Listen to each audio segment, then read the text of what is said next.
여러분 안녕하십니까? 박상규입니다. 이 방송은 유튜브 KTV 뉴스에서도 실시간으로 보실 수 있습니다. 중앙선거관리위원회가 이번 대선을 공정하게 관리하기 위한 공정선거 전담팀을 신설했습니다. 선관위는 특혜 채용 논란에 휩싸인 10명에 대한 임용 취소도 추진하고 있습니다. 한덕수 대통령 권한대행이 트럼프 미국 대통령과 길게 통화하면서 상호 관세와 조선업 협력, 방위비 분담, 북핵 문제 등을 다양하게 논의했습니다. 트럼프 대통령은 훌륭한 통화를 했다면서 상황이 좋다고 말했습니다. 한동안 자취를 감췄던 김정은의 친형 김정철의 이름이 북한의 핵 관련 기고문에 등장했습니다. 그가 맞다면 새로운 지위나 역할이 부여됐을 것으로 보입니다. 먼저 송국건 전 영남일보 서울본부장, 신치영 전 채널A 전략기획본부장과 함께 말씀 나누겠습니다. 어서 오십시오. 안녕하세요. 네. 조금 전에 중앙선관위의 노태악 위원장이 대국민 담화를 발표했습니다. 함께 들어보시죠. 선관위는 어려운 정치 환경에서 치러지는 이번 대통령 선거의 중요성을 깊이 인식하고 있으며 투개표 절차를 더욱 투명하게 공개하여 국민 신뢰를 높일 수 있도록 노력하겠습니다. 지난 4월 4일부터 예비 후보자 등록 개시와 함께 본격적인 대통령 선거 일정이 시작되었습니다. 선거일까지 2달도 채 남지 않아 선거 준비에 많은 어려움이 예상됩니다. 비록 짧은 기간이지만 선거 관리에 최선을 다하겠습니다. 네, 노 위원장 말씀 들어보신 대로 안정적 또 투명한 공정선거 관리에 최선을 다하겠다. 자, 원론적 입장을 냈네요. 네, 그렇습니다. 방금 들으신 대로 짧은 기간이지만 철저한 준비를 통해서 국민의 뜻이 선거 결과에 반영될 수 있도록 최선을 다하겠다 이런 뜻을 밝혔고요. 그리고 일각에서 주장하고 있는 부정선거는 있을 수 없다 이렇게 강조를 했습니다. 그래서 공정한 선거를 위해서 예를 들면 수검표 절차랄지 또는 사전투표함 보관 장소의 CCTV를 24시간 공개하겠다 이런 뜻을 밝혔고요. 그리고 언론을 대상으로 투개표 절차를 시연하는 그런 공개 시연화 행사를 갖겠다 이런 얘기를 했는데 전반적으로 얘기를 들어보면 선관위가 그동안 부정선거 의혹에 휩싸여서 논란이 꽤 많았는데 그런 일에 대해서 정면으로 돌파를 하면서 공정한 선거를 위해서 최선을 다하겠다 이런 뜻을 밝혔다고 볼 수 있겠습니다. 네, 이 조기 대선일이 확정된 뒤에 중앙선거위가 사무총장 주제로 노태악 위원장은 이 법관 출신이죠. 그래서 실무적으로는 사무총장이 다 주재합니다. 이 공정선거 관리를 역시 다짐했는데 김용빈 사무총장의 발언 들어보시죠. 특히 이번 선거는 정치적 이해관계가 첨예하게 대립되는 가운데 우리 위원회가 논란의 중심에 있다는 사실을 주지하고 법과 원칙을 철저히 준수하면서도 국민이 공감할 수 있는 선거 관리가 될 수 있도록 오늘 시다라는 지침을 철저히 숙지하고 통일적으로 집행할 수 있도록 시도 간부님들이 관심을 가져주시기 바랍니다. 네, 김필곤 중앙선관위 상임위원이 인사말에서 이런 얘기했습니다. 흠결 없는 절차 사무 관리가 중요하다. 자, 어떤 의미, 특히 흠결이 없는 그랬다면 흠결 논란이 있다는 얘기죠. 그동안 좀 있었다고 지금 논란이 됐던 이야기들이죠. 가령 예를 들어서 사전투표 그리고 개표 과정의 건강, 결국은 절차의 투명성을 이야기하는 거예요. 투명성을 갖춰야 된다는 이야기고 선거 준비부터 지금 투표, 개표 이렇게 이제 단계별로 가는데 각 단계별로 투명성을 갖추는 게 중요하다 이런 이야기고 특히 김필곤 상임위원은 어제 우리가 비상한 각오를 가져야 된다 이런 이야기까지 했고 또 모든 의혹을 불신시켜야 된다고 하면서 흠결 없는 절차 사무관리에 최선을 다해달라 이렇게 일선 이제 선관위에 당부를 하는 그런 메시지를 냈습니다. 그리고 무결점 선거 관리 이것도 또 강조를 했어요. 무결점. 그리고 또 김용빈 사무총장이 실질적으로 이제 선관위를 실무적으로 이끌고 있는데 불공정 선거 관리 의혹이 지금 광범위하게 퍼져 있기 때문에 우리가 어떤 사소한 행위라도 이렇게 흠결이 있으면은 그것이 굉장히 크게 광범위하게 퍼져버린다. 큰 불씨가 될 수 있다. 그런 상황을 좀 조심해달라 주의를 한기를 시켰고 지금 선거 관리 차원에서는 관리 인력이나 시설, 장비 같은 것들 지금 최단기에 안정적으로 수급하는 방안도 지금 마련하겠다는 것이 선관위 입장이고 이 투개표 과정 투명성, 정확성, 또 보안성 이런 부분에 대해서 특히 강조를 하고 있습니다. 네. 자, 그래서 선관위 아예 공정선거 전담팀까지 신설했습니다. 원래 이게 당연한 건데 저런 전담팀까지 만들 정도의 상황이라는 거예요. 네, 그렇습니다. 그동안 이제 보수 지지층 일각에서 사전 투표가 본 투표와 득표율이 다르다. 아니 사전 투표에서 어떤 부정선거의 가능성이 있다. 이런 주장을 많이 제기를 해왔습니다. 사실은 지금 선관위가 이런 주장에 휩싸이면서 지금 굉장히 큰 위기에 빠진 상황이라고 할 수가 있는데 사실 선거가 민주주의를 작동시킬 수 있는 가장 기본적인 수단이기 때문에 공정한 선거의 중요성은 뭐 더 이상 말할 필요도 없겠죠. 공정 선거를 위해서 존재하는 선관위가 부정선거 의혹에 휩싸였다면은 그 존립 기반에 문제가 있을 것이기 때문에 그래서 조금 전에 말씀드렸다시피 공정선거를 위해서 각별히 이번에 노력을 하겠다는 뜻을 밝혔고요. 그리고 그런 공정선거 전담팀을 신설을 하면서 흠결 없는 절차의 사무 관리를 철저히 만들겠다 이런 뜻을 밝혔고요. 그다음에 이제 공정성이 담보된 그런 투개표 관련들을 선발을 하고 투개표 인력을 교육을 강화를 하겠다 이런 뜻도 밝혔습니다. 그리고 가짜 뉴스 등 부정선거 의혹 제기에 대해서는 신속하고 적극적으로 대응하는 그런 전담팀을 만들기로 했고요. 투개표소의 안전을 확보를 하겠다 이런 뜻도 밝혔습니다. 네. 계속 나오는 말이 흠결입니다. 어려운 한자말인데 흠집, 결점 이걸 말하는 겁니다. 그 논란이 있다는 것 자체가 선관위의 지금 위기 상황이다. 이걸 돌파하려는 것 같습니다. 선거법 위반에 대한 엄중한 조치 방침도 나왔어요. 뭐 관용을 안 두겠다 이런 말을 하네요. 네, 무관용 원칙으로 뭐 대응을 하겠다. 뭐 이런 이야기도 있는데 일단은 선거 기간에도 표현의 자유는 최대한 보장을 하겠다는 전제를 하고 이야기를 하는 겁니다. 표현의 자유는 보장을 하되 중대한 선거 범죄는 엄중하게 조사해서 조치를 하겠다는 것이고 특히 이 고질적인 그 부정선거가 있죠. 뭐냐면 허위사실 공표하고 여론조사 왜곡 이 두 가지는 무관용 원칙을 적용을 하겠다. 절대 어떤 뭐 관용이 없다. 이런 것을 엄하게 처벌을 하겠다는 건데 다양한 예방 조치를 하고 또 계도를 함에도 불구하고 어떤 위법 행위가 지속된다고 하면은 그것을 뭐 위반 정도와 상관없이 엄중하게 조치하겠다는 말도 했고 특히 이 선거 기간 중에 여론조사가 많이 실시되지 않습니까? 그렇죠. 여론조사에 대해서 원래 여론조사를 실시를 하려면 중앙선거 여론조사 심의위원회에 신고서를 제출을 해야 돼요. 어떤 방식으로 하겠다는 거 신고서를 제출을 해야 되는데 그 신고서 내용을 철저히 심사를 하겠다는 겁니다. 그러니까 질문을 어떻게 하느냐에 따라 달라지니까 그런 그렇죠. 걸 보겠다는 거죠. 질문 항목에 따라서 답변이 달라질 수가 있고 또 어떤 그 샘플 표본을 추출하는 과정에서도 좀 정당하게 그 어떤 규정에 맞게 해야 되거든요. 그래서 그 신고서 심사를 철저하게 하고 그 결과를 반드시 이제 홈페이지에 등록을 하고 공표하는 문제 이런 것들을 꾸준히 모니터를 하겠다. 그냥 신고서를 받고 그냥 그만두는 것이 아니고 실제로 그 여론조사 기관이 어떻게 여론조사를 실시를 했고 정당하게 했는지 그리고 공표를 정당하게 했는지 이런 부분을 계속 모니터해서 추적을 하겠다는 그런 방안이 지금 나온 것이죠. 네. 자, 선관위가 이번에 좀 뭔가 단단히 결심을 한 것 같기는 합니다. 그 증표가 선관위의 고위직 간부 자녀 등 10명에 대해서 임용 취소 절차를 진행하고 있는데 노조는 뭐 거세게 반발한다고 해요. 이 채용 절차 의혹은 굉장히 심각한 문제이기 때문에 당연히 취했어야 되는 절차고요.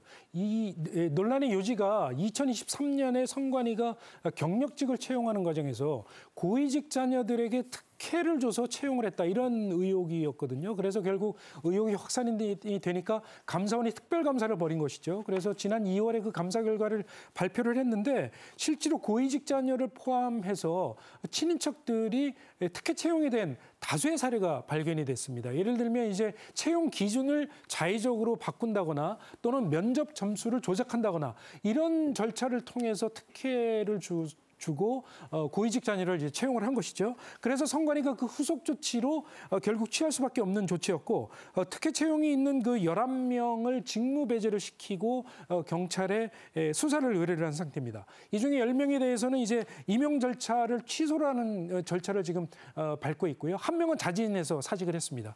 그리고 또 이 특혜 채용 과정에 그 개입한 이런 직원 16명에 대해서 6명은 파면하거나 정직시키는 그런 중징계 처분을 내렸고요. 10명에 대해서는 감봉, 견책 등의 경징계를 내렸습니다. 네. 자, 이제 백문이 불여일견 어떻게 하는지 국민들이 판단할 겁니다. 의지를 갖고 이번에야말로 선관위 때문에 말이 나오지 않기를 저도 당부드립니다. 다음 주제로 가죠.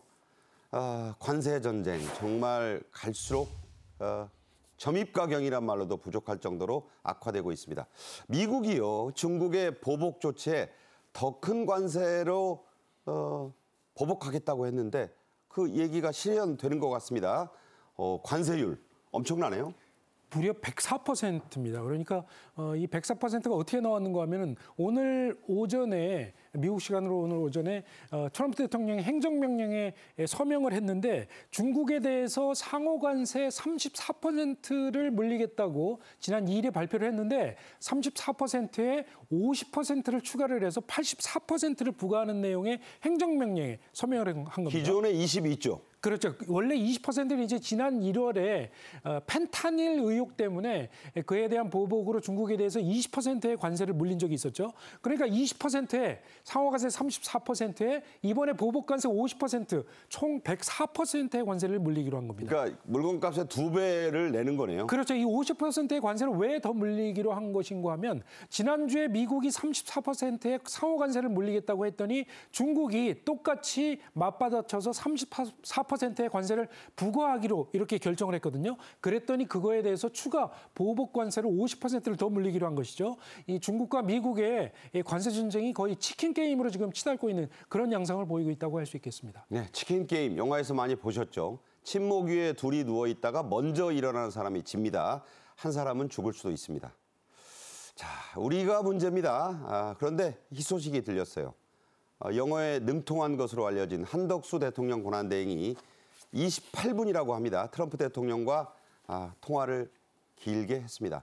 트럼프 대통령이 통화 직후 SNS에 소감을 올렸는데 내용이 꽤 좋네요. 예, 그렇습니다. 일단 어젯밤에 28분 했는데 훌륭한 전화 통화를 했다 이렇게 이야기를 했어요. 그리고 또 하나는 그러니까 한국의 최고팀은 미국행 비행기를 타고 상황은 좋다 이렇게 했습니다. 정인교 산자부 지금 통상교섭본부장이 미국으로 가고 있거든요. 그래서 협상을 시작을 하게 된다는 그 팀을 말하는 거죠? 그 팀을 이야기하는 겁니다. 그리고 트럼프 대통령은 우리 한국에 대해서 대한국 무역 적자 그리고 관세 문제를 논의를 했다. 그리고 이 조선업 협력, 조선업은 트럼프 대통령이 계속 관심을 갖고 있는 분야죠. 그리고 미국산 LNG 구매를 위한 알래스카 합작 문제도 논의를 했고 특히 방위비 분담 문제도 거론을 했다고 하고 케빈 해시시라고 그 미국의 국가경제위원회 위원장이 있습니다. 어떤 말을 했냐면은 트럼프 대통령이 지시를 하나 했는데 네. 무역 협상에서 한국과 일본 같은 동맹을 좀 우선시해 줘라 이렇게 이제 지시를 했다는 거예요. 이거 상당히 새로 나온 이야기인데 그런 지시를 했고 거기에 따라서 지금 이 한덕수 대행도 어제 통화를 하고 나서 서로 이제 윈윈을 희망을 했다 이런 이야기를 했고 무역 균형을 포함한 경제 협력 분야에서 앞으로 이제 장관급들이 만나서 건설적인 협의를 계속해 나가자는데 합의를 했다. 자, 이런 이야기까지 어쨌든 양쪽의 그 협상이 시작이 되는 물꼬를 터는 그런 계기가 어제 통화였습니다. 네. 트럼프 대통령이 좀 말로 많은 걸 말하는 그 스타일이지만 이 looking good, 상황이 좋다 이런 얘기를 했다고 합니다. 트럼프 대통령은 방위비를 이렇게 표현했습니다. 한국에 제공하는 미국의 대규모 군사보호 서비스에 대한 지불. 말이 좀 어렵죠. 쉽기도 합니다. 자, 취임 후 처음 한 말이에요. 그렇습니다. 트럼프 대통령이 이번에 이 한덕수 대행과 통화를 하고 나서 한국과의 협상을 대문자로 원스톱 쇼핑이라는 말을 썼습니다. 원스톱 쇼핑이라는 말은 결국 이 방위비 분담금뿐만 아니라 에너지 구입 문제, 조선업 협력 문제 이런 여러 가지 문제들을 한꺼번에 협상 테이블에 올려놓겠다 이런 뜻으로 해석이 되는데 사실 이 방위비 분담금 문제 같은 경우에 트럼프 대통령이 지난 1기 재임 때 우리의 방위비 분담금이 1조 원 정도 됐었는데 그걸 50억 달러 그러니까 5배 정도로 올려달라고 이렇게 요구를 한 적이 있었죠. 그래서 치열한 줄다리기를 벌이고 있었는데 그때 정권이 교체가 돼서 결국은 분담금을 올리지 않을 수 있었는데 이 분담금을 또다시 올리겠다. 지금 이렇게 요구를 하고 있는 것이죠. 지난 바이든 정부 때 우리가 바이든 대통령과 합의를 하기를 지금 내년에는 우리가 1조 5천억 원 정도의 방위비 분담금을 내도록 돼 있고요. 그다음에 2030년까지는 소비자 물가 상승률 정도로 올리기로 돼 있는데 트럼프 대통령은 이 방위비 분담금 협상을 다시 재협상을 해야 된다. 이런 뜻을 밝히고 있고 뭐 지난 선거운동 과정에서 한국을 머니머신이라고 부르면서 방위비 분담금을 100억 달러로까지 표현을 한 적이 있기 때문에 아주 힘든 협상이 되지 않을까 이렇게 예상이 되고 있습니다. 네, 한덕수 대통령 권한대행은 이 트럼프 대통령과 통화하기 앞서서 미국의 CNN, 서울에 지국이 있어요.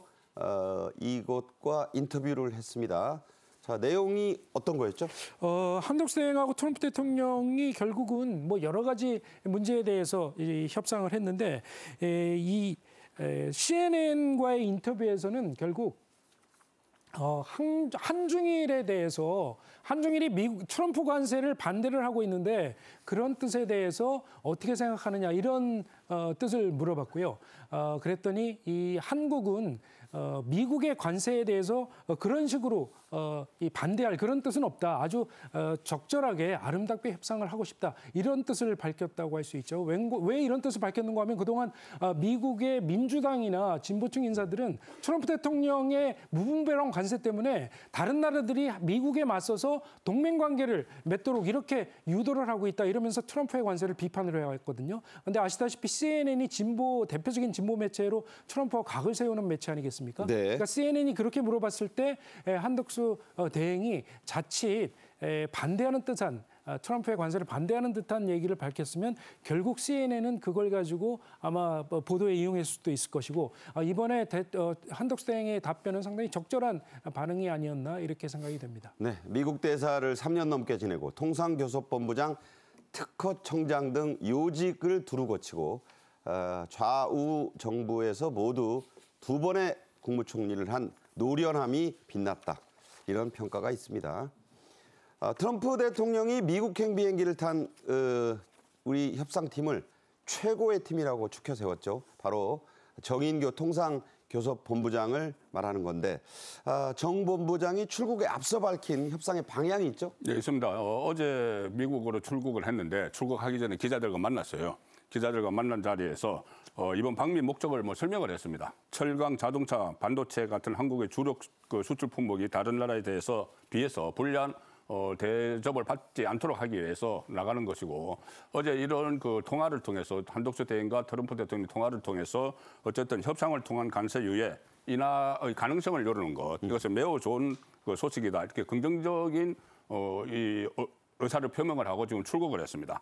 그런데 이런 이야기를 했어요. 수출을 줄이기는 어렵고 미국산 수입을 늘려야 된다. 우리나라가 이제 수출을 많이 하게 되면은 거기에 대한 관세를 많이 물지만은 서로 이 무역 적자 폭을 가지고 좀 관세를 먹이지 않습니까? 네. 그렇다고 해서 우리가 수출을 줄일 수는 없지 않습니까? 그렇죠. 그러니까 미국산을 좀 수입을 하는 그런 방향으로 가야 되는데 미국이 이번에 가서 미국이 어떻게 구체적으로 뭘 요구를 하는지를 파악을 해서 오겠다는 이야기고 그리고 이 한덕수 대행이 조금 전에 말씀하셨지만은 통상교섭본부장도 했고 미국 대사도 했고 여러 가지 이 관록이 있기 때문에 앞으로 잘 대응을 할 것이다. 트럼프의 관세 정책에 그렇게 좀 긍정적인 메시지를 내고 지금 미국에 가서 협상을 시작을 했습니다. 네. 보직이지만 정말 이 정인교 본부장 미국을 벌써 3번째 왔다 갔다 하고 있습니다. 많이 왔다 갔다 하더라도 좋은 성과를 내오기를 기대하면서 좀 외국 얘기를 해볼까요? 한편 이 트럼프 대통령에게 맨 먼저이다시피 달려간 사람이 있죠. 네타냐후 이스라엘 총리입니다. 관세를 줄여달라고 거의 읍소를 했습니다. 직접 들어보겠습니다.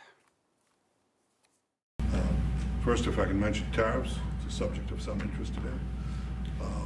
I can tell you that I said to the President a very simple thing.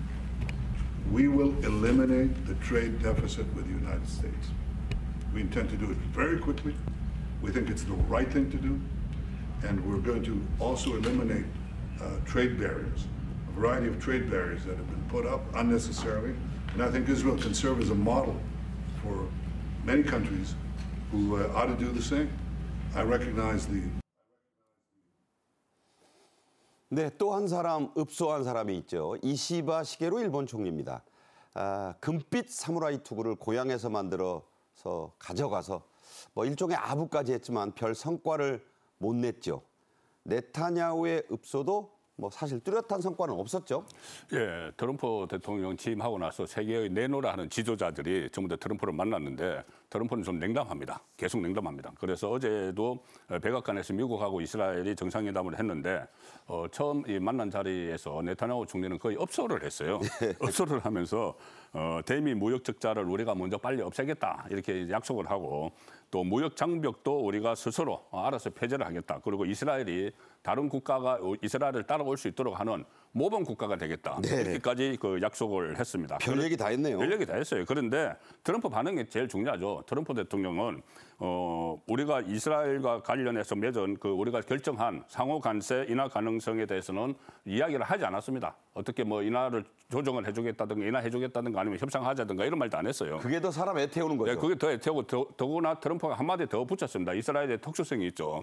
중동 지역의 긴장이 막 강화될 때마다 미국이 지원을 하지 않습니까? 그렇죠. 우리나라 뭐 주한미군 방위비 분담금 이야기했듯이 못지않게. 네, 이스라엘에도 그렇게 이야기를 했어요. 뭐라고 했냐면은 우리는 매년 수십억 달러씩을 이스라엘을 위해서 지원한다. 그러니까 우리가 그만큼 지원을 하기 때문에 그에 상응하는 조치를 우리는 이스라엘에 할 권한이 있다. 이런 이야기가 되는 거예요. 그래서 어제 결국 네타냐후도 가서 별 성과를 얻지 못하고 귀국하는 그런 상황이 됐죠. 그러니까 너네 우리한테 수십억 달러씩 그 방위비 그 소위 안보 서비스비 네. 우리가 지불하는데 돈 좀 내야 할 거 아니야. 와서 뭐 달라고만 징징대지 말고 그런 식의 표현 아닌가. 그러니까 이게 무조건 뭐 미국 우선 정책이니까 미국 우선 정책이어서 거기에 다 맞추다 보니까 어떻게 보면 안보하고 경제를 연결시켜 버리는 게 되는 거죠. 안보 경제를 연결시키는데 그 결과가 미국인들에게 어떤 효과를 돌아가는지 저번 시간에 말씀을 한번 드렸지만은 인플레이션이 지금 시작이 됐잖아요. 네. 그런 부분들도 좀 고려를 해서 대응을 해야 될 것 같아요. 네.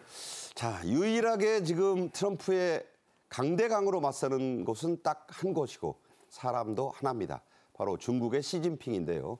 트럼프를 결코 그대로 그 요구를 받아들일 수 없다. 이렇게 지금 하고 있는데 6가지 묘수를 냈습니다. 이 중국은 과거부터 무슨 3가지, 4가지, 묘수, 주머니 이런 거 좋아합니다. 어떤 것들이죠? 네, 중국 관영 매체 신화통신이 소셜미디어를 통해서 밝힌 내용인데요. 아시다시피 중국이 미국의 최대 농산물을 가장 많이 수입하는 나라입니다. 그러니까 콩이랄지 수수랄지 옥수수, 소고기 뭐 이런 것들을 굉장히 많이 수입을 하는데 예상했던 것처럼 지난 일기 때도 그랬었지만 예상했던 것처럼 농산품 관세를 대폭 인상을 하겠다. 이런 뜻이 제일 먼저 나오고 있고요. 그다음에 이제 축산품 수입을 중단을 하겠다. 이런 뜻도 미국 소고기 있습니다. 안 먹겠다는 거죠? 그렇습니다. 그러니까 조리독감 때문에 미국산 닭고기를 수입을 금지를 할 수 있다. 이런 뜻을 지금 밝히고 그러니까 있습니다. 중국 사람들 뭐 닭요리 얼마나 많아요? 그렇습니다. 그다음에 미국이 서비스 분야가 굉장히 강하거든요. 회계랄지 법률 자문이랄지 이런 컨설팅이 굉장히 강한데 그런 미국의 서비스 업무 수입을 차단하는 방안을 또 검토를 하겠다 이렇게 하고 있고 지난 일기 같은 경우에 일기 때는 미국과 중국이 서로 관세를 높이다가 결국은 신사협정을 맺고 관세를 다시 원래대로 낮추고 대신에 중국이 미국산 제품을 더 수입하는 쪽으로 신사협정을 맺었는데 이번에는 얼마나 더 시간이 걸릴지 과연 두 나라가 협상에 나서긴 할 것인지 전 세계 이목이 집중되고 있는 상황입니다. 네. 하지만 같은 중국어를 쓰는데 다른 입장을 가진 나라가 있습니다. 미국의 반도체도 좀 많이 팔아야 하고 중국의 위협으로부터 양안 관계를 지켜야 하는 대만의 입장. 매우 다르죠. 그러니까 우리나라하고 이스라엘하고 대만이 비슷한 거예요. 그 안보 문제가 지금 교육 문제하고 지금 연동이 돼버리는 그렇죠. 그런 상황이 됐는데 대만도 지금 미국에 특사단을 파견을 했습니다. 13팀 미국에 파견을 해서 일단 대만은 우리는 중국하고 달리 조금 전에 말씀하셨지만 중국은 보복을 계속 가잖아요. 그런 식으로 하지 않고 중국과 달리 미국에 대한 보복 간섭은 하지 않겠다. 이렇게 좀 유화적인 쪽으로 지금 접근을 시작을 우리는 했습니다. 공격 안 할게요. 네, 우리는 공격을 안 합니다. 그 대신 이렇게 이야기를 했어요. 보복 간섭은 없는데 이 대만이 이 미국산 자동차 그리고 건강식품 수입을 확대를 하는 것을 제한을 하는 것을 검토를 하고 있다고 해요. 더 사줄게요. 그러니까 조금 전에 그런 우리 말이죠? 정인교 그 네. 본부장처럼 수출을 줄일 수는 없고 수입은 더 할 수가 있다는 그 이제 카드를 가지고 미국을 방문을 하는 건데 그리고 비관세 무역 장벽도 있지 않습니까? 네. 금융이나 이런 거 강화를 하는 이 비관세 무역 장벽도 대만에서는 제거를 하겠다. 미국산이 이제 들어오는 데 대해서 그것을 다 제거를 할 테니까 관세율을 본인들도 좀 우대를 해달라. 이런 방안을 제시하기 위해서 파견단이 미국을 간 거죠. 네. 자, 적에 적은 동지란 말은 이럴 때 쓰는 것 같습니다. EU는 중국과 손을 잡을 듯이 하면서 미국에 지금 여러 가지 강원 양면책을 쓰는 것 같아요. 네, 그렇습니다. 올해가 EU가 중국과 수교를 맺은 지 50주년이 되는 해입니다. 그래서 이 50주년 정상 회의를 어떻게 할지가 굉장히 관심이었었는데 우르슬라 폰데라이엔 EU 집행위원장이 어저께 중국 국무원 총리하고 전화 통화를 하면서 7월에 중국하고 EU가 정상회담을 갖게 될 텐데 양측의 수교 50주년을 굉장히 뜻깊게 기념하는 그런 적절한 계기가 될 것 같다. 이런 얘기를 했습니다. 사실 이 EU와 중국은 지난 2022년에 우크라이나 전쟁이 터진 후에 러시아가 중국과의 관계를 강화를 하면서 EU는 중국과 굉장히 소원해진 관계였었거든요. 작년 10월에 EU가 중국산 전기차에 대해서 최대 45%의 관세를 물리기로 결정을 했고 중국은 또 이에 보복을 해서 유럽산 브랜드에 대해서 고율의 관세를 물리는 그런 관세 전쟁을 벌여왔는데 트럼프 대통령이 취임을 하고 난 이후에는 약간 관계를 지금 회복하는 단계에 있기 때문에 EU가 중국하고는 어떤 식의 접근을 하게 될지 조금 더 지켜봐야 될 것 같습니다. 네, EU는 그러면서도 미국과 계속 협상은 하고 있습니다. 자, 비관세 장벽 얘기를 미국이 트럼프가 참 많이 합니다. 그래서 우리도 이거 반드시 풀어야 할 숙제입니다. 농림축산수산부의 입장이 처음 나왔죠? 네, 그렇습니다. 미국이 특히 우리나라 같은 경우는 비관세 장벽으로 쌀하고 소고기를 많이 들어요. 그래서 완화를 해달라는 주장을 계속하고 있는데 소고기 뭐 30개월 이상도 뭐 수출을 해야겠다는 이런 이야기들이죠. 거기에 대해서 송미련 농림축산부 장관이 어제 대책회의를 했는데 간담회 수출기업과 간담회를 했는데 거기서 우리 국민의 건강과 안전이 최우선이다. 네. 그리고 또 하나는 우리 농업의 국제 경쟁력을 저하하지 않는 방향에서 그 협상을 하겠다는 그런 원칙은 계속 고수를 하겠다는 입장을 밝혔습니다. 그래서 이 금역과 관련해서 앞으로 협상을 하는데 서로 생각하는 우선순위가 다를 것이다. 그런데 이제 거기에 대해서 우리도 카드를 가지고 있다는 이야기죠. 30개월 이상 소고기 얘기하는 거예요? 네, 저 중점적으로 이제 그 이야기를 하는 거죠. 30개월 이상까지도 수입을 하라는 것이고 우리도 카드를 가지고 있고 미국도 카드를 가지고 있을 텐데 지금 거기에 대해서 이제 절충점을 찾겠다. 그러니까 협상 카드는 아직까지는 안 한 것이죠. 네. 자, 나라 안에도 나라 밖에도 하루하루가 살 얼음입니다. 송국건 법무장관은 여기서 인사드리겠습니다. 고맙습니다. 네. 건강 이상설 등으로 동생의 일찌감치 밀려서 변방을 맴돌던 김정일의 장남 김정철의 이름이 김정일의 핵업적을 찬양하는 기고문의 저자로 등장했습니다. 김정은의 친역이 맞는지 맞다면 대체 어떤 역할과 지위를 부여받고 이러는 건지 관심이 고조되고 있는데요. 먼저 영상 보겠습니다. 경의하는 김정은 동지께서 김공식장에 도착하시자 하늘 땅을 침감하는 열광의 환호성이 터져 올랐습니다. 북한은 김정은 위원장이 4월 3일 준공을 앞둔 화성지구 3단계 구역 중요 봉사시설을 현지 지도했다고 오늘 보도했습니다.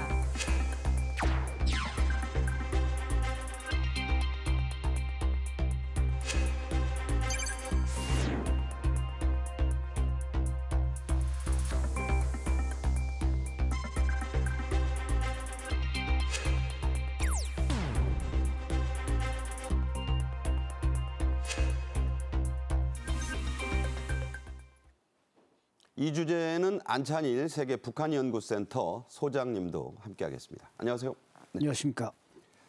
자, 김정철 얘기는 조금 후에 하기로 하고 이 평양에 세워졌다는 이른바 화성 신도시 얘기를 하겠습니다.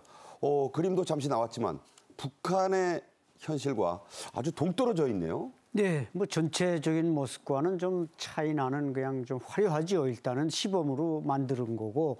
그래서 북한에서 뭐 평양시의 제일 중심이 모란봉구역, 중구역, 거기 이제 창전거리가 있고 또 남쪽 사동구역에 뭐 송신, 뭐 송화거리가 있지만 그러니까 이게 CG가 아니고 지금 화성지구의 야경이라는 거예요. 네, 그렇습니다. 이게 이제 여명거리에 이어서 건설한 평양시 대송구역에 있는 그 화성지구인데 일단 자간 김정은이 5만 세대 살림집 건설에 방침을 내놓은 이후에 지금 상당수 3단계까지 왔기 때문에 뭐 모습은 그런 대로 화려합니다. 네. 자, 북한 매체들은 김정은이 중요 봉사시설들을 점검했다고 했습니다. 중요 봉사시설. 참 저는 잘 이해가 안 되는데 이게 뭐죠? 네, 우리말로 하면 뭐 서비스 시설입니다. 그러니까 북한에서는 뭐 여관, 호텔까지도 다 봉사에 들어가고 그 외에 이제 뭐 이번에 새로 만들었다는 뭐 컴퓨터방이라든지 또 륜전 뭐 사업소라든지 이런 게 다 륜전 기재가 어렵네요, 말이. 네, 그 륜전 기재가 이제 뭐 열차나 자동차나 뭐 자전거나 이렇게 바퀴 륜자인데 말하자면은 그 이번에 건설된 화성지구가 지하철도 안 들어가고 시내버스도 어렵고 그러니까 아마 그쪽에 뭐 자전거나 오토바이로 교통을 해결하는 그런 시설을 만들고 김정은이 현지지도 한 것 같습니다. 네. 자, 인공위성으로 밤에 북한 지역을 촬영하면 암흑지대에 점점이 좀 보이는 정도죠. 그런 약점을 감추기 위한 것인지 김정은 조명과 불꽃에 유독 힘을 쏟습니다. 그 한 장면 보시죠. 환영곡이 울리는 가운데 경의하는 김정은 동지께서 준공식장에 도착하시자 하늘 땅을 침감하는 열광의 환호성이 터져 올랐습니다. 김정은 동지께서 준공 테이프를 끊으셨습니다. 사랑하는 인민의 복리 증진을 위하여 투쟁하는 조선노동당의 성스러운 여정에 영원 불멸할 화폭이 펼쳐진 준공식장에 우렁찬 만세의 함성과 환희의 축포가 터져오르고 고무 풍선들이 날아올라 화성지구를 아름답게 장식했습니다. 네, 뭐 전기를 끌어다 쓰든 어쨌든 화려하기 그지없습니다. 평양의 이 화성 신도시에는 우리나라에도 화성이 있긴 하네요. 북한 사상 처음으로 PC방, 북한식 표현으로 컴퓨터 오락관이 들어설 예정이라고요? 네, 이번에 아닌 게 아니라 최초로 그 컴퓨터 오락관을 공개했습니다. 그러니까 북한에는 이제 청소년들이나 집에 거의 컴퓨터를 못 가지고 있습니다. 우리는 다 거의 가지고 있지 않습니까? 그러다 보니까 아마 그 PC방을 만들어서 청소년들이나 이게 주민들이 좀 이용하도록 이제 김정은의 어떤 그 인민대중 제일주의라든가 이걸 표시하기 위해서는 젊은이들이 확 당길 수 있는 그런 이제 포지션이 필요한데 이번에 아마 이 화성고리에다가 그 오락관을 만들었는데 네. 한 300명이 동시에 이용할 수 있을 정도라니까 사이즈가 대단히 큽니다. 그 PC방에 300명이 동시에 들어간다. 예. 뭐 해커들도 양성하는 것을 보면은 이 북한의 PC 그 방 상당히 많은 젊은이들이 올 것은 같습니다. 자, 이 북한판 PC방 컴퓨터방입니다. 우리는 컴퓨터라고 그러지만 이 시설에 김정은의 10대 딸 주애가 동행을 했는데 많이 컸네요. 네, 그렇습니다. 사진을 보시면 아시겠지만 몸에 꽉 끼는 그런 가죽 옷을 입고 상당히 키도 거의 뭐 김정은만큼 커서 굉장히 컸습니다. 네, 저거 보니까 뭐 다 컸어요? 키가 비슷합니다. 아시다시피 지금 김주애가 2013년생으로 알려져 있으니까 13살이 있는데 그래요. 굉장히 많이 컸죠. 네. 원래 이 김주애가 김정은을 굉장히 현지 시찰에 많이 동행을 했었는데 지난 1월에 중장거리 탄도미사일 시험 발사 때 동행을 하고 지금 석 달 만에 현장에 나타난 겁니다. 네. 사실 작년만 해도 굉장히 자주 김정은 현장 시찰에 동행을 했었는데 주애가 지금 조금 전에 말씀드렸다시피 13살의 학생이 학생인데 저렇게 학생이 머리를 길게 기르고 정장 차림으로 저렇게 미사일 발사 시험장까지 나타나는 게 맞느냐 이런 반감이 북한 주민들 사이에 일어났습니다. 네. 그러니까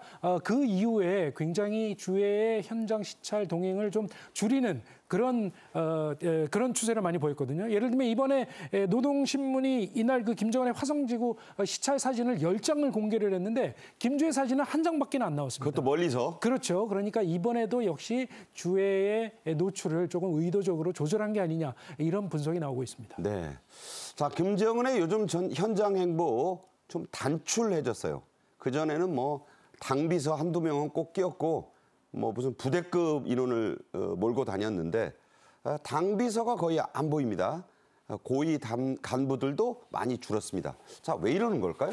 네, 김정은 위원장이 아마 자기 어떤 동선을 좀 최소한 극비리에 붙인다는 목적도 있을 거고 아닌 게 아니라 말씀하셨듯이 뭐 이번에 당연히 저 화성거리 저기에는 이제 박태성 총리라든지 경제부문 비서들이 동행해야 되는데 한 명도 동행하지 않았습니다. 네. 예, 김재룡 이제 당 규율부장 한 명만 동행을 했는데 그럼 부장급이잖아요. 예, 부장급이고 비서급은 아니니까 이런 걸 볼 때 뭔가 좀 김정은의 행동에 대해서 동선 비노출이라는 원칙도 있는 것 같고 또 밤 10시에 가다 보니까 뭐 간부들을 잔뜩 몰고 가는 것보다는 부시에 나타나는 게 효과 있다고 해서 효과 극대화 차원에서도 그렇게 한 걸로 판단이 됩니다. 네, 뭔가 이제 현장을 불시로 챙기는 지도자의 모습 이것도 아마 이미지 변신에도 쓰는 것 같습니다. 이제 김정철 얘기를 좀 해볼까요? 최근 북한 학술지에 김정은의 친형 이름인 김정철이 김정일 그 아버지죠.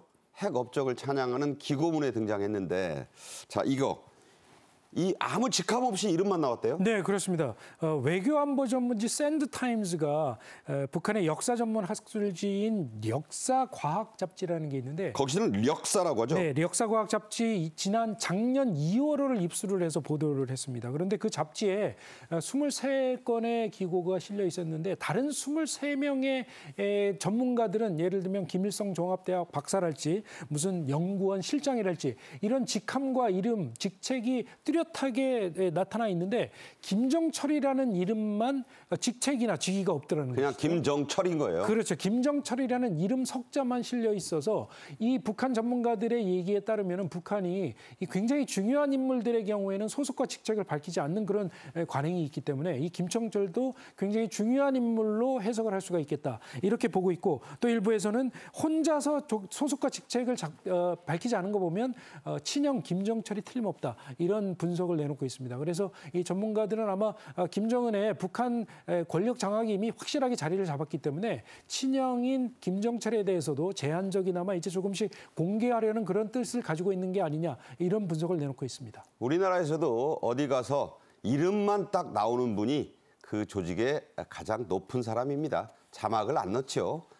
자, 이게 김정은의 친형 김정철일 가능성이 크다는 건 그 기고문이 바로 아버지가 되겠죠. 김정일의 핵 업적을 찬양하는 것이기도 하죠. 네, 그렇습니다.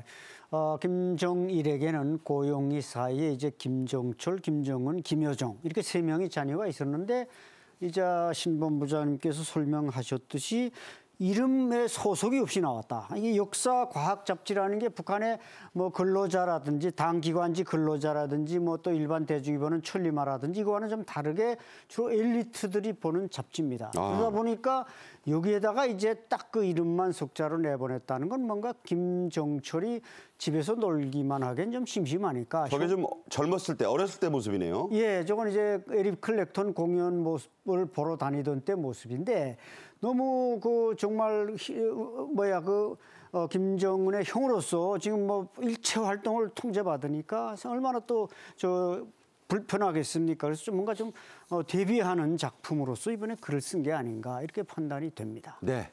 자, 김정철이 쓴 이 기고문이 공개된 시점도 묘하죠. 네, 작년 2월이라면 이제 김정일의 소위 그 광명성절 태어난 그 명절을 계기로 해서 아버지 생일 전후라 이거예요. 예, 전후로서 이제 데뷔했다는 점이 좀 절묘하고 그다음에는 이제 핵 개발에 대해서 그 말하자면 김정일의 어떤 치적을 내세우는 그런 점을 이제 강조하는 글이었는데 아무래도 다른 사람이 김정일을 이렇게 칭송하는 것보다는 장남이 나와서 칭송을 하면 물론 일반 주민들은 모르지만 엘리트 속에서 김정철이 나와서 우리 칭송하면 김정일이 정말 대단한 사람이구나. 이렇게 네. 우상화가 이제 말빨이 서는 겁니다. 한마디로. 네.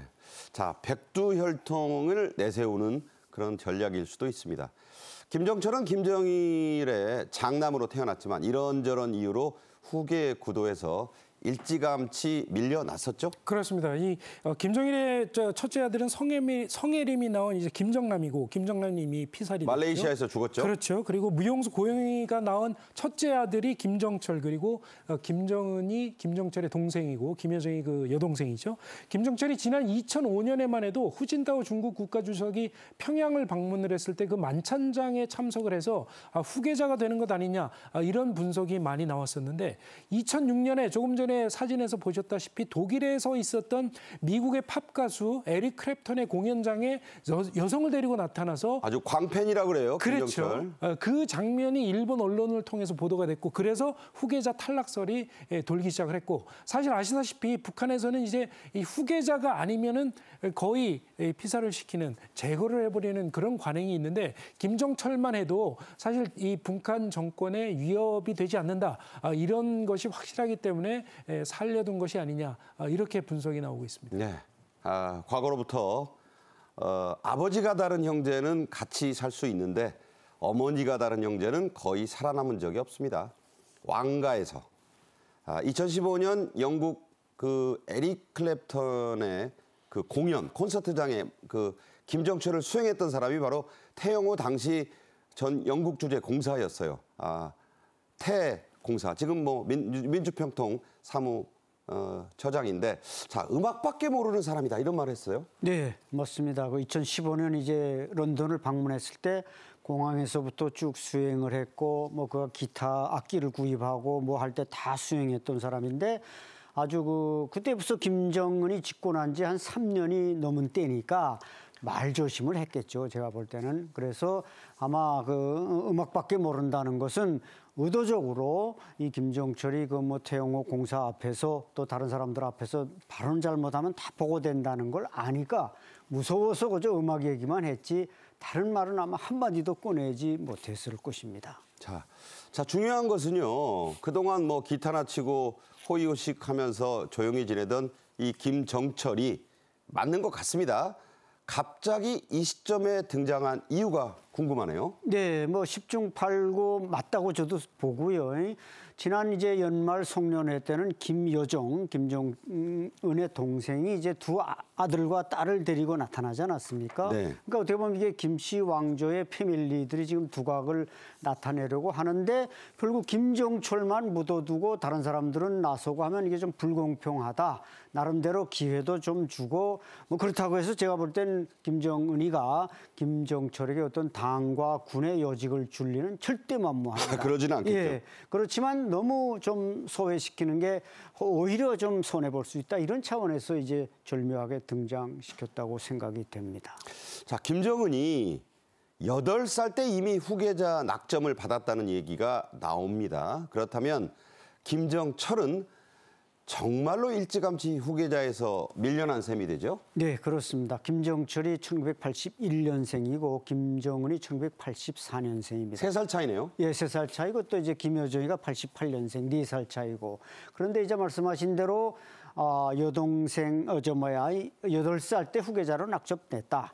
이 출생설에 대해서도 뭐 이 말하자면 이강 그 고용희의 동생 고용숙이가 이모부죠, 이모부. 네, 이모부가 망명하지 않았습니까? 미국으로 갔죠? 예, 스위스에 있을 때는 이제 박곤이라는 이름도 사용했습니다만 그 사람이 김여정은 평양에서 태어나고 김정은은 원산에서 태어났다. 이렇게 이제 말했다고 하는데 어쨌든 이 세 사람 사람 중에 뭐 김정은은 이제 당연히 후계자가 됐고 김정철이 거기서 밀린 건 이제 그 어떤 그 과다분비증, 호르몬 과다분비증이라는 질병이 있고 그래서 이제 또 성격도 상당히 그 김정은은 좀 난폭한 데가 있고 이런 점이 아마 낙점이 돼서 일찌감치 8살의 후계자로 낙점이 된 것 같습니다. 김정철을 뭐 김정은이 굳이 제거하려 하진 않겠죠? 네, 제가 볼 때는 크게 종적으로서의 세력화도 못하게 다 감시망 속에 있으니까 굳이 뭐 과거 김정남은 이제 불안하니까 제거했지만 김정철은 제거하려고 하지는 않을 것 같습니다. 네, 오늘 김정철로 추정되는 사람 얘기를 해봤습니다. 안찬일 소장, 신치영 본부장과 함께했습니다. 고맙습니다. 네, 잘 들었습니다. 자, 오늘도 날씨는 좋습니다. 건강하고 활기찬 하루 보내셨으면 좋겠습니다. 내일 오후 1시에 다시 뵙지요. 고맙습니다.